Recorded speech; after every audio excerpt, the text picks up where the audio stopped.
Hebreus 12, 1 a 3. O texto também vai ser projetado ali, e aí nos ajuda.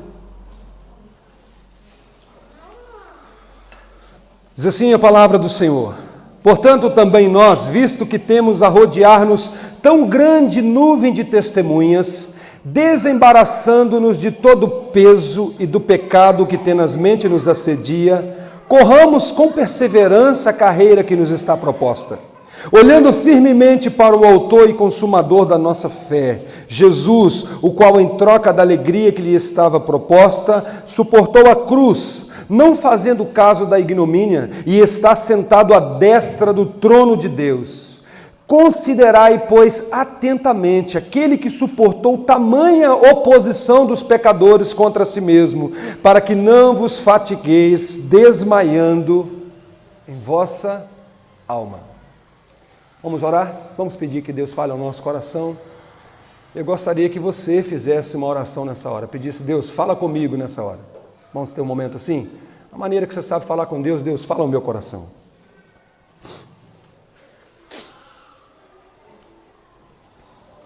Deus, nós carecemos tanto de ouvir a Tua voz.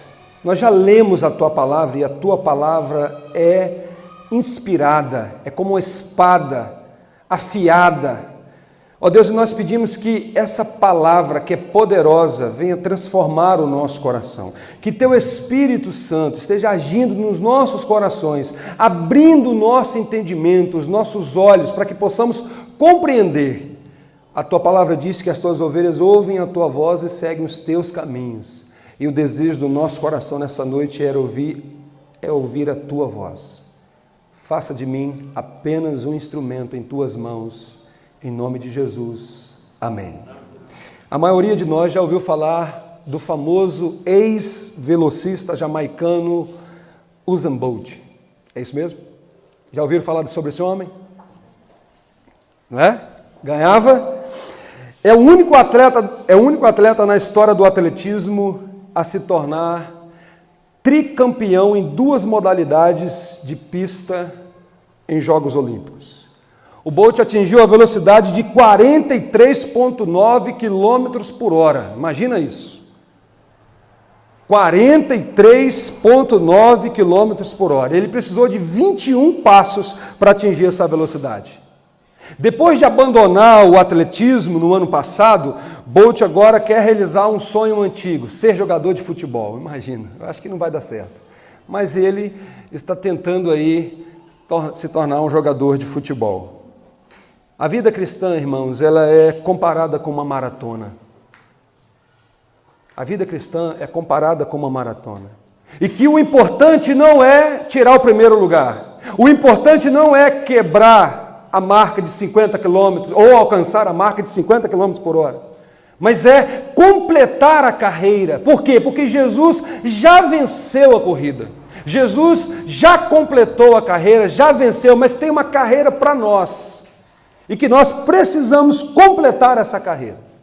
A carta aos Hebreus, ela fala de perseverança, a necessidade de perseverar. E perseverar, eu já falei para vocês, é continuar no caminho certo, mesmo quando as coisas estão dando errado.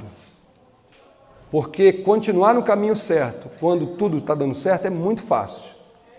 Perseverar é você continuar caminhando sobre a orientação de Deus, mesmo quando as coisas estão dando errado. Esse é o desafio. E algo muito importante acontece aqui na carta aos Hebreus, porque naquela época, quando você confessava Cristo como Senhor e Salvador da sua vida, você corria risco de vida. A sua cabeça estava em jogo. E essa carta foi escrita para encorajar a igreja, dizer: gente, continue perseverando. Estamos passando por um momento de perseguição, mas continue confiando no Senhor. Imagina, no momento de perseguição, se não é uma tentação, então, abandonar tudo e jogar tudo para o alto e voltar para a vida antiga. E aí essa carta vai dizer para nós: olha, persevere. E o texto que nós lemos começa dizendo assim: portanto também nós, visto que temos a rodear-nos tão grande nuvem de testemunhas. Que testemunhas são essas? Que a Bíblia diz que é uma grande nuvem de testemunhas. Se você já leu a carta aos Hebreus, você sabe que no capítulo 11, a Bíblia fala dos heróis da fé.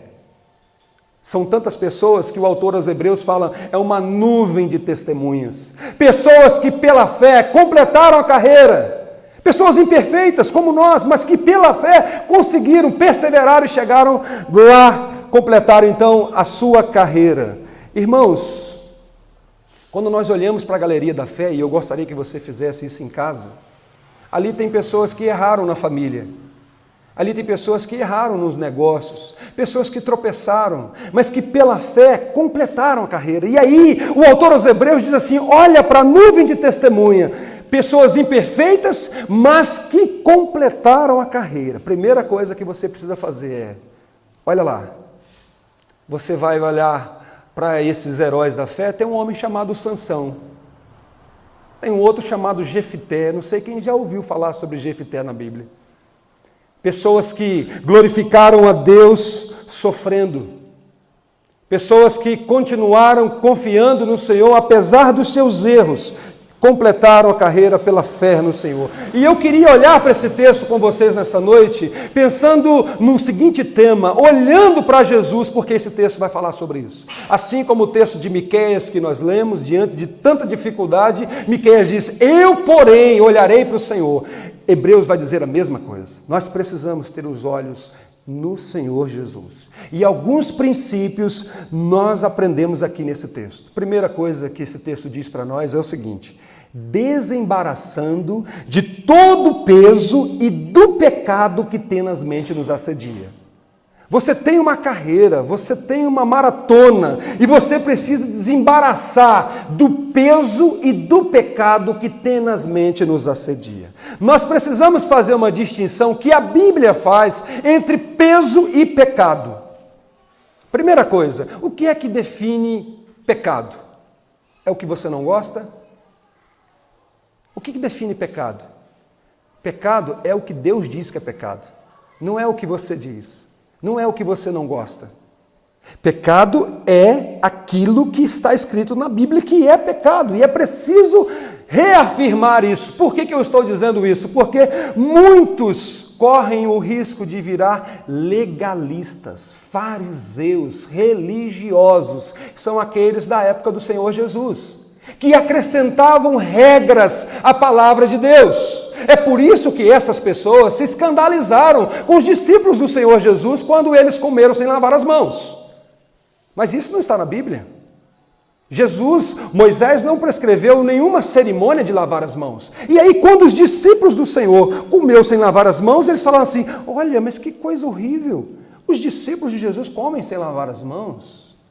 Aí Jesus disse para eles, olha, o que contamina o homem não é o que entra, mas é o que sai. Vocês estão acrescentando. A Bíblia nunca disse isso. E existem então, irmãos, dois extremos que nós não podemos cair.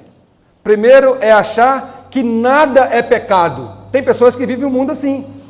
É a teologia Luan Santana. Luan Santana tem uma música que diz assim, amar não é pecado. E se eu estiver errado, que se dane. Tem pessoas que vivem a vida assim. Ah, não tem pecado, para que e se for pecado também não estou nem aí. Mas existe um outro extremo também, que são algumas pessoas que acham que tudo é pecado. O que define pecado, irmãos? O que define pecado, então? A nossa única regra de fé e prática. Não é o que você não gosta.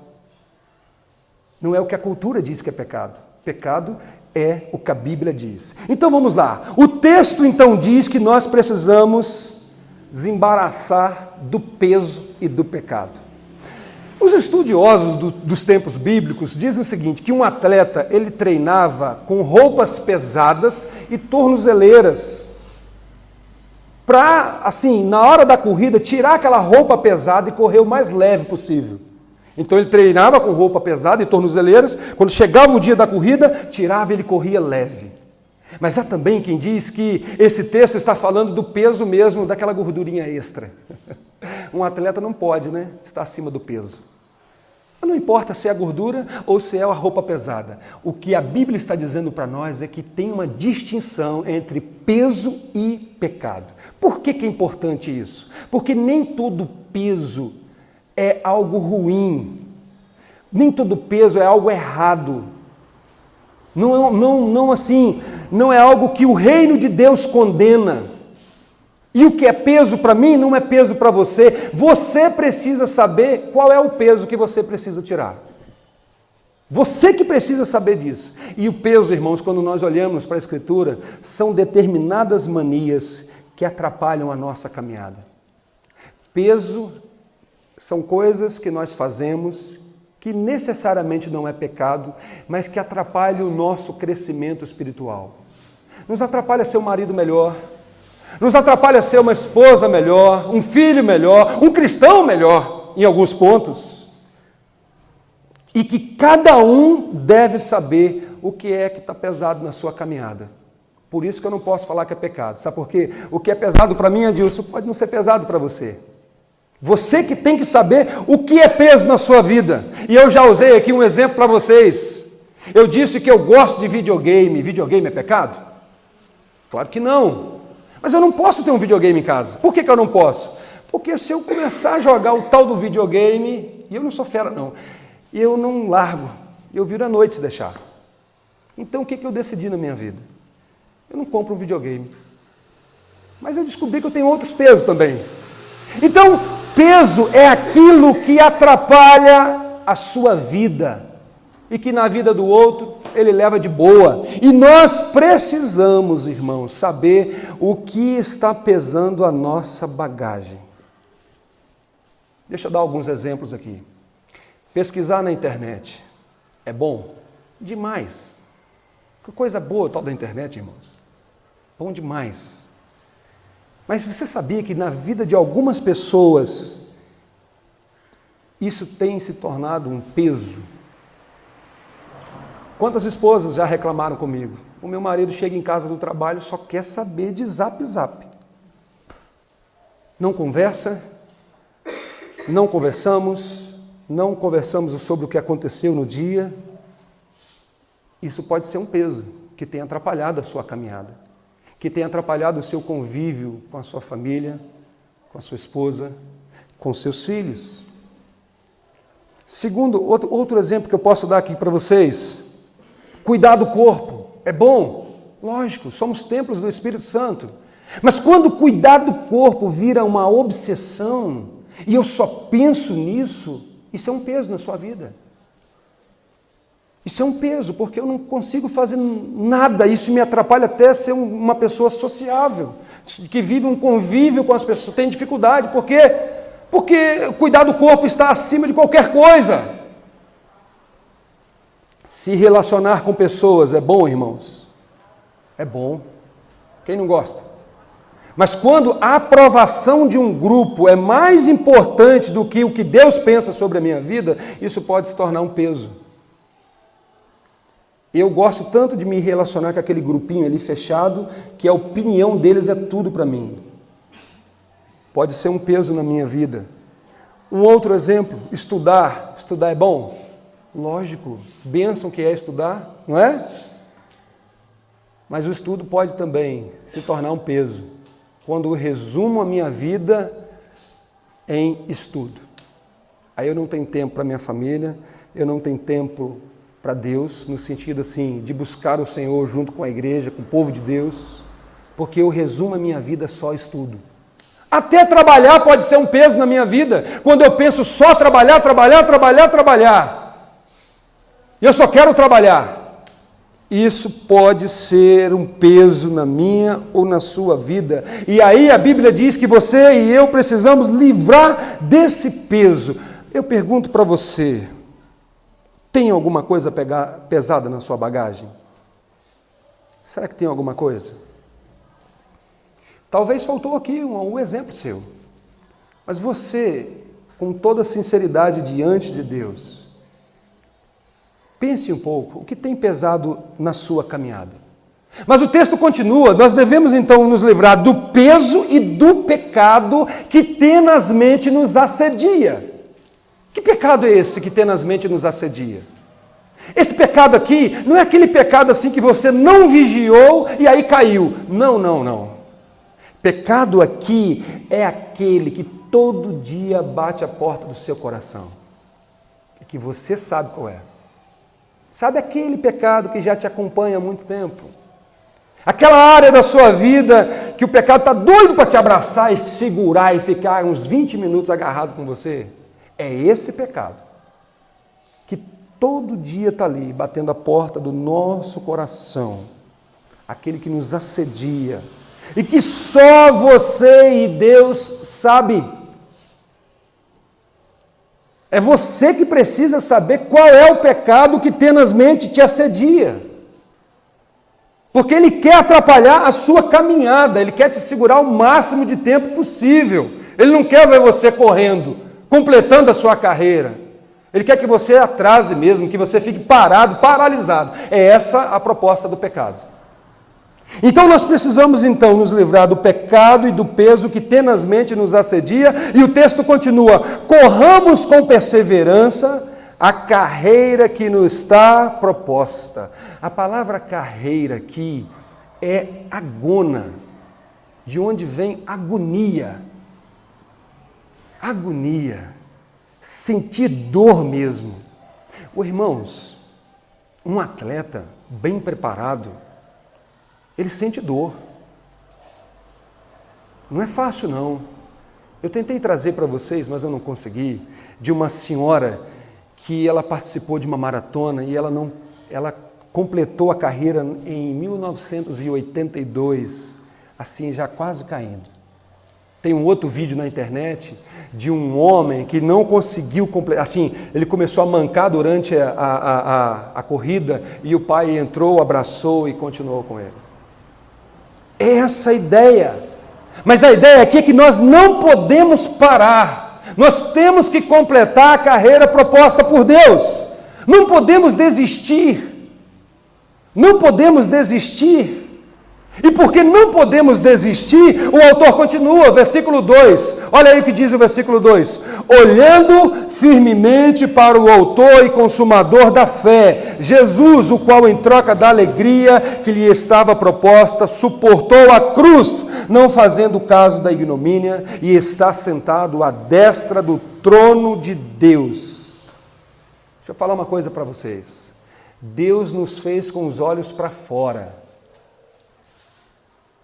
Deus nunca falou para você assim: olhe para dentro de você e busque uma força interior.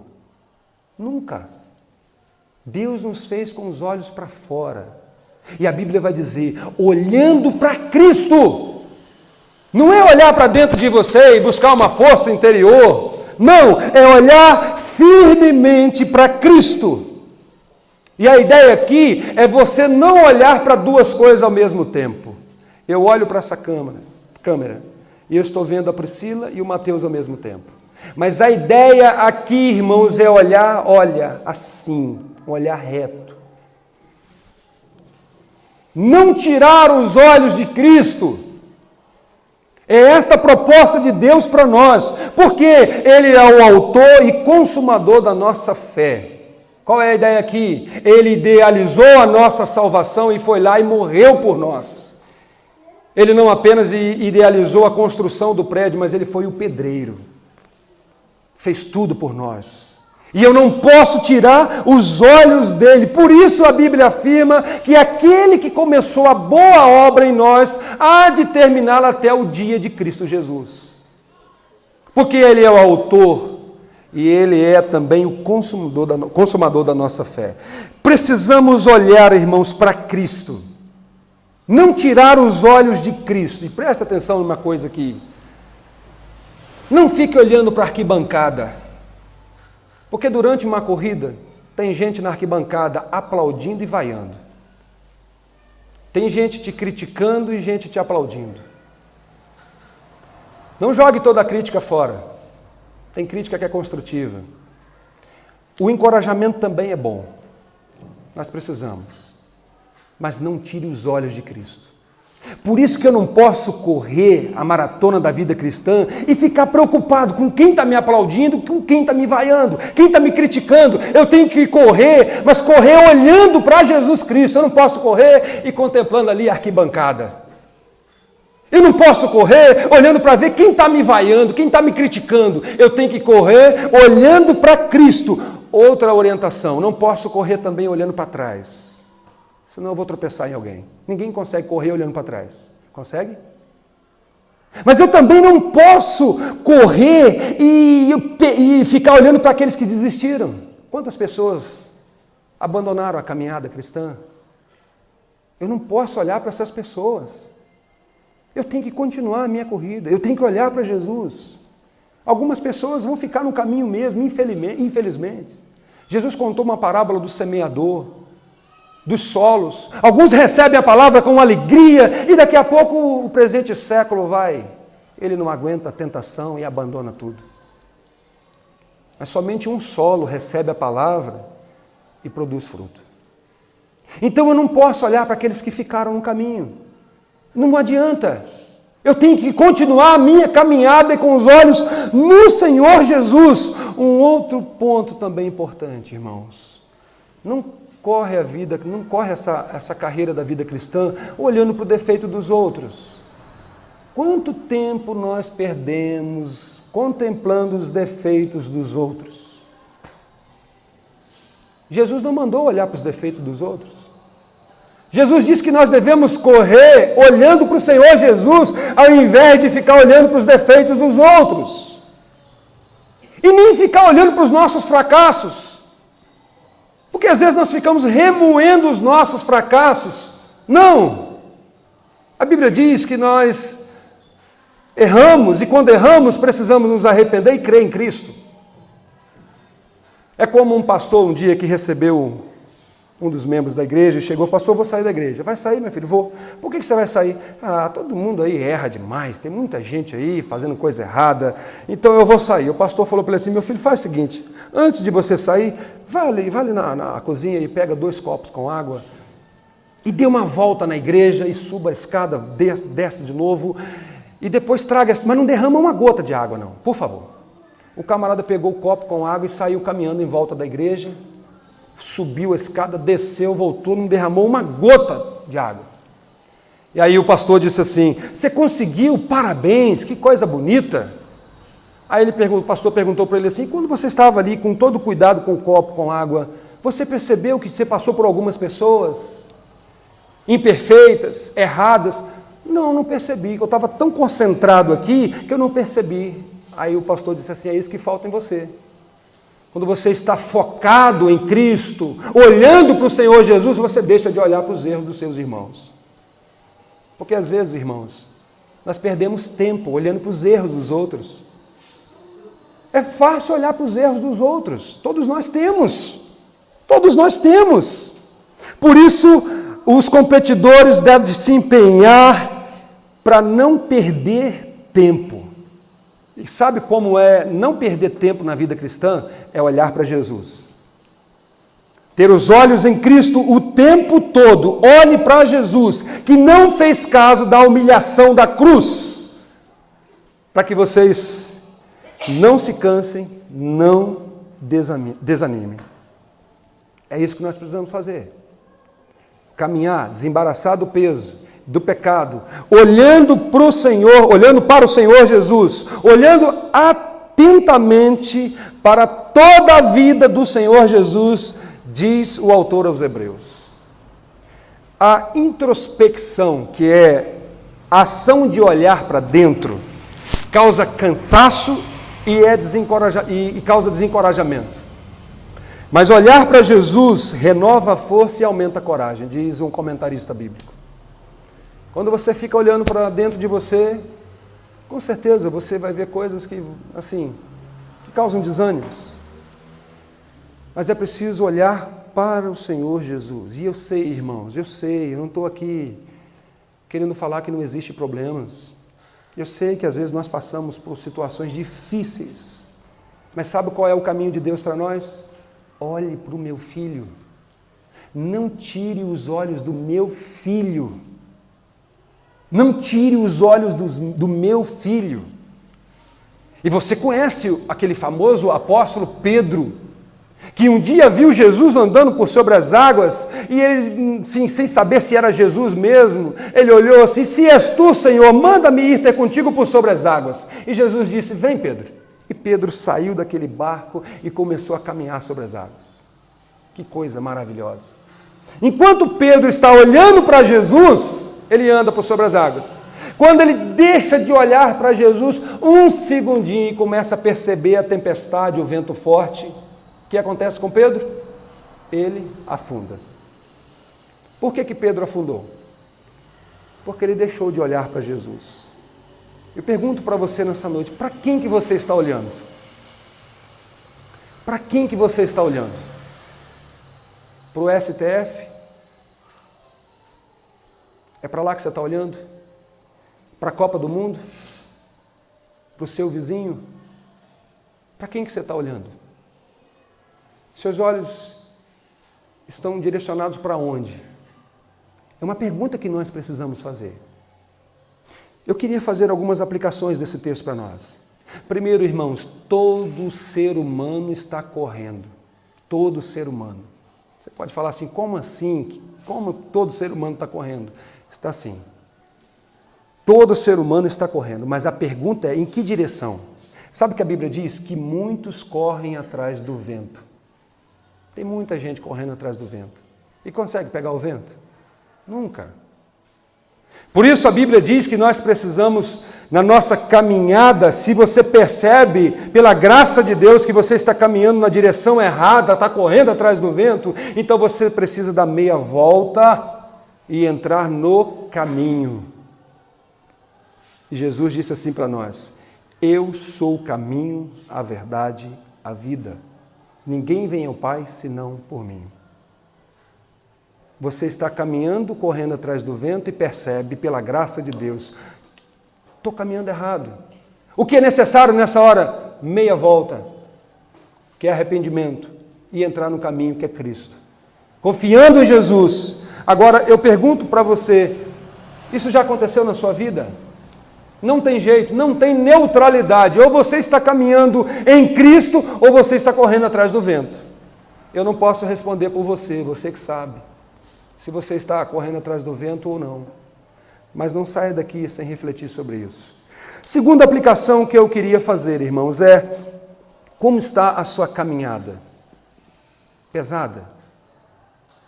Está cansado? Às vezes durante a nossa vida o cansaço vem mesmo. Mas sabe o que é preciso refletir? Será que eu não estou com a minha bagagem pesada? Será que eu não estou carregando algum peso extra e que está atrapalhando a minha caminhada? Será que não tem um peso a mais na minha bagagem que está atrapalhando o meu desenvolvimento na corrida? Que atrapalha o meu crescimento espiritual, que atrapalha a minha vida? Olha, irmãos, agora à tarde, quando eu estava revisando esse texto, eu comecei a perguntar para Deus, Deus, o que está pesado na minha bagagem? E olha que tem alguns pesos extras que eu preciso. E tem o meu pecado que tenazmente me assedia também. Eu sempre falo isso aqui para vocês. O ouvido mais próximo da minha boca hoje não é o da Duda, é o meu mesmo. Tem peso na minha caminhada. E que eu preciso desembaraçar disso. Para continuar a minha corrida leve, para completar a carreira. Por isso, irmãos, o que está pesado na sua bagagem? E o pecado? Que você sabe. Que não adianta eu chegar para você, Letícia, e falar assim, Letícia, esse que é o pecado que tenazmente te assedia. Não, não. Você tem que saber, Daniel tem que saber, a Bruna tem que saber, a Priscila tem que saber. Nós precisamos saber qual é o pecado que tenazmente nos assedia.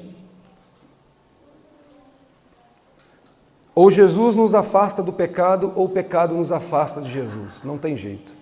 Não tem jeito. E eu posso falar uma coisa para vocês?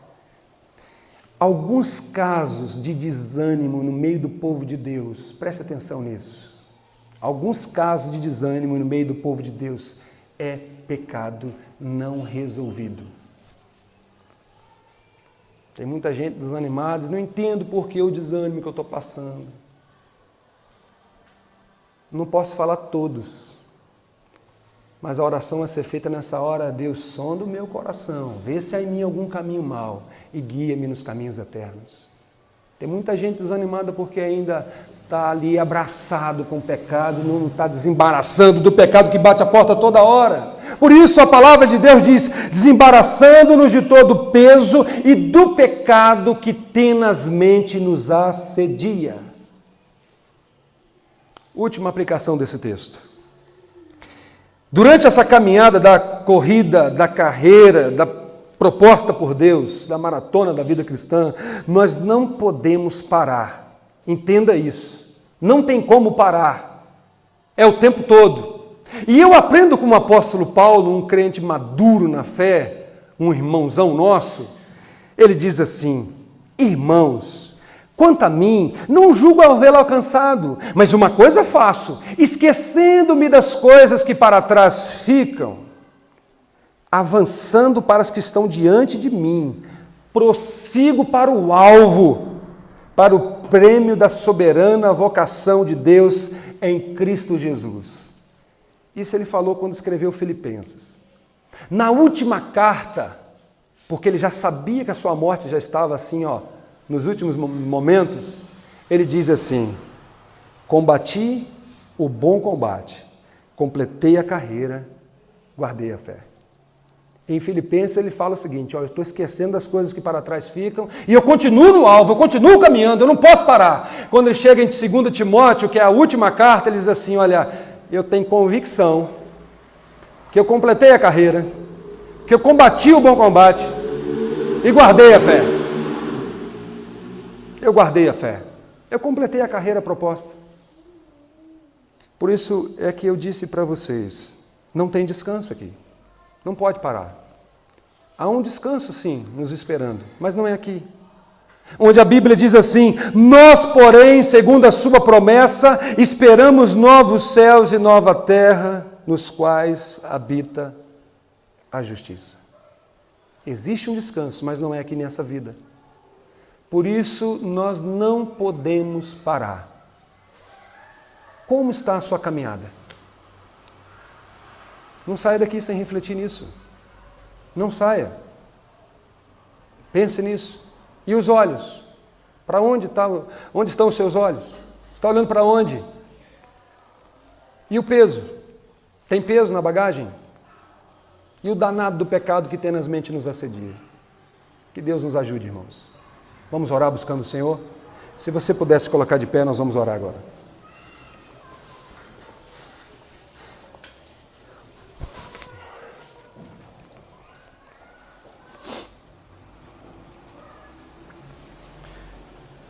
Deus, o Senhor conhece toda a nossa vida, sabe como verdadeiramente está a nossa caminhada. Sabe para onde nós estamos olhando, sabe o peso da nossa vida, sabe do pecado que tenazmente nos assedia.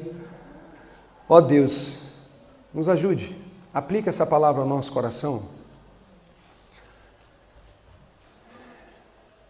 Ó Deus, o Senhor sabe que às vezes nós sabemos o que tem sido um peso na nossa vida, mas mesmo assim nós não queremos deixar essa bagagem pesada. Muitas vezes agimos assim. Deus, mas o mesmo Deus que nos orienta é o Deus que nos capacita, e nós pedimos ao Senhor, nos ajude, Senhor, a romper com isso. Nos ajude também, Deus, a não alimentar esse pecado que tenazmente nos assedia. Nos ajude, Senhor, a não buscar coisas para fortalecer esse pecado. Nos ajude, Senhor, a olhar para Cristo o tempo todo, a não tirar os olhos de Cristo. Nós precisamos da ação sobrenatural do Senhor em nossas vidas, trabalhando no nosso coração. Transforma, Senhor, a nossa vida. Em nome de Cristo Jesus, nosso Salvador. Amém.